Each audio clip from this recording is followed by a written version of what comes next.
Hamdan wa syukran ala nimatillah. Asyhadu an la ilaha illallah wahdahu la syarikalah wa asyhadu anna Muhammadan abduhu wa rasuluh. Amma ba'du. Alhamdulillahirabbil alamin. Segala puji kehadirat Allah Subhanahu wa taala yang telah memberi kenikmatan, beribu kenikmatan kepada kita semua sampai dengan saat ini, terutama nikmat iman dan nikmat Islam. Alhamdulillah, sahabat kabar kabisa, apa kabarnya hari ini? Dimanapun Anda berada, semoga ada dalam lindungan Allah Subhanahu wa ta'ala. Pada kesempatan kali ini, saya akan berbagi sedikit ilmu yang kemudian saya peroleh mengenai Ramadan dan juga ketenangan. Apa yang kemudian dimaksud dengan Ramadan ketenangan?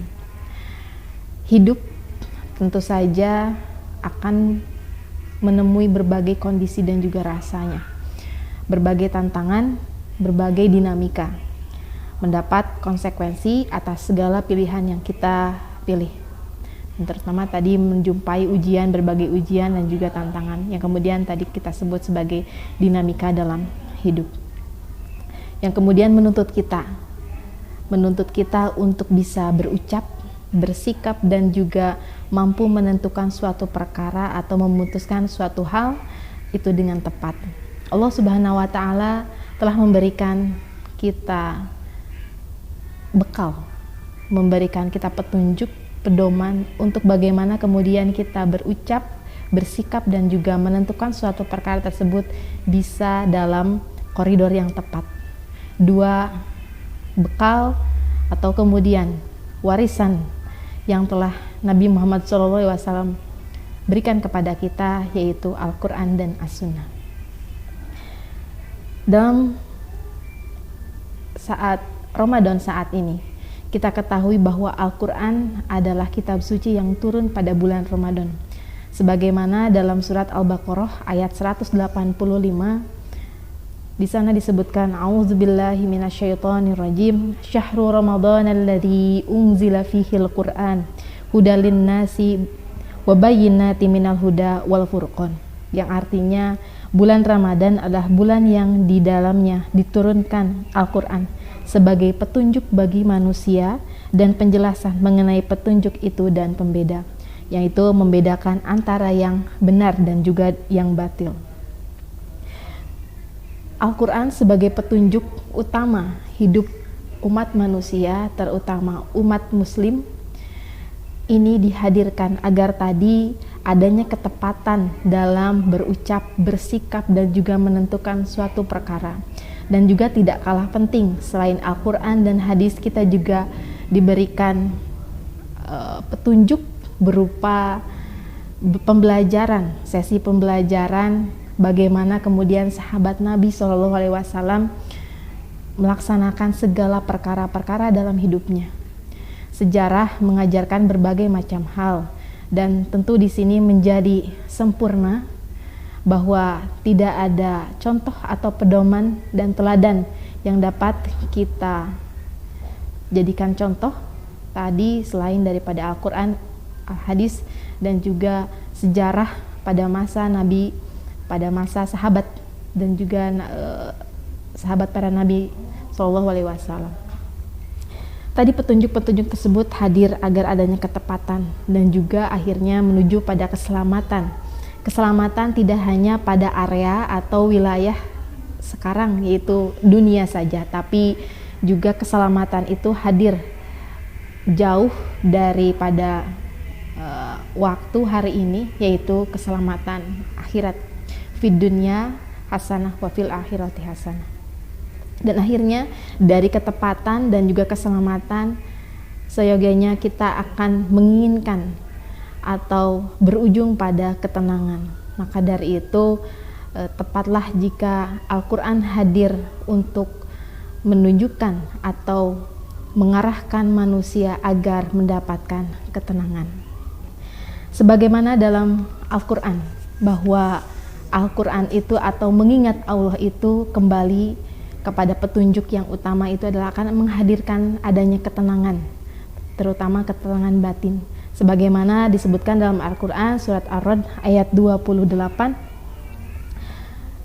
A'udzubillahi minasyaitonirrajim. Alladzina amanu tatmainu qulubuhum bidzikrillah. Ala bidzikrillahi tatmainul qulub. Yaitu orang-orang yang beriman dan hati mereka menjadi tentram dan mengingat Allah. Ingatlah, hanya dengan berzikir kepada Allah lah hati menjadi tentram. Dari ayat ini kemudian dijelaskan bahwa bagaimana kemudian untuk menjadikan hati kita tentram, yaitu dengan mengingat Allah, berzikir, zikrullah.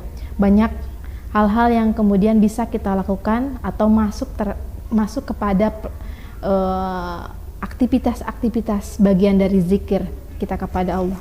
Di antaranya adalah menyebut nama Allah atau Asmaul Husna, itu adalah salah satu bagian dari zikrullah.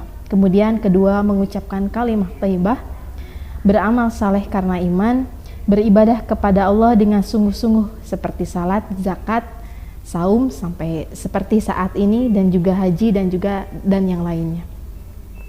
Kemudian berdoa kepada Allah pada setiap saat, membaca Al-Quran, ini juga bagian dari zikrullah, dan menghadiri majelis taklim. Atau mungkin saat ini kita tidak bisa hadir langsung ke tempat atau ke majelis taklim, kita bisa menyimak kajian-kajian yang penuh hikmah ini bisa melalui media sosial yang Masya Allah hari ini banyak sekali bisa kita nikmati. Tinggal dipilih, tapi juga kemudian menjadi tantangan ilmu mana atau majelis ilmu mana yang kemudian memang tepat mengajarkan kepada Al-Quran dan Sunnah dan tidak hoax, itu pertama. Selanjutnya, bahwa zikrullah tadi mengingat kepada Allah yang utamanya kemudian akhirnya menuntut kita, atau apa yang kemudian kita inginkan itu adalah adanya ketenangan. Tentu saja ketenangan agak sulit untuk diperoleh begitu ya. Kalau berbagai hal yang kemudian kita temui itu sangat dilematis dan lain sebagainya. Memang itulah tantangan hidup. Tapi seperti tadi saya sampaikan bahwa dalam menjalani hidup ini tentu penuh dengan dinamika. Pesan teman saya bilang bahwa selama manusia hidup, selama itu kita akan diuji dan diberi tantangan oleh Allah Subhanahu wa taala.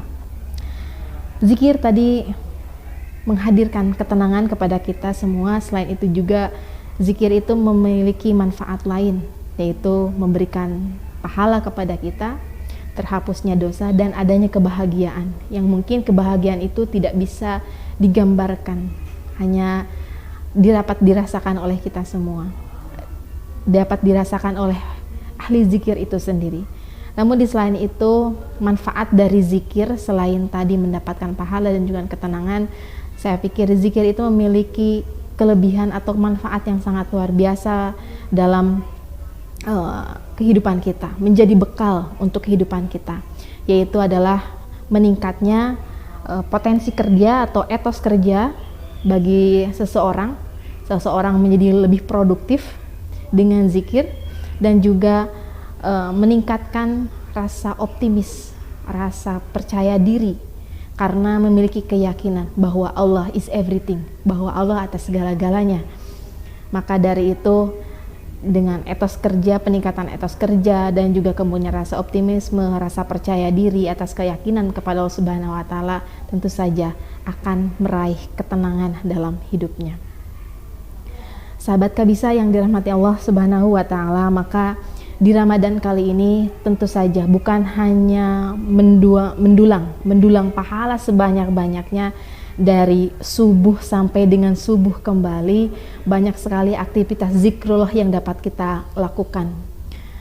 Bahkan berjalannya kita dari satu tempat ke tempat lain, daripada mendendangkan lagu, tapi walaupun memang boleh-boleh saja ya, tidak berarti haram, alangkah mungkin baiknya agar tadi mendulang pahala, maka dari perjalanan satu tempat ke tempat yang lain, maka hati ini baiknya dihiasi dengan tasbih-tasbih atau Asmaul Husna yang kemudian mampu mendulang pahala, dan juga akhirnya semoga Allah kemudian memberikan ketenangan kepada hati kita.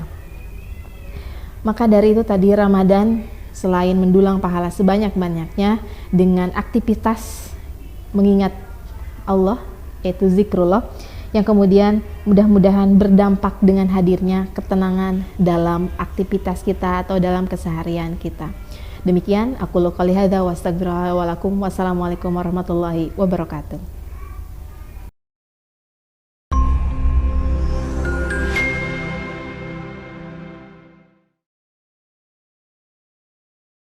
Audio Jungle.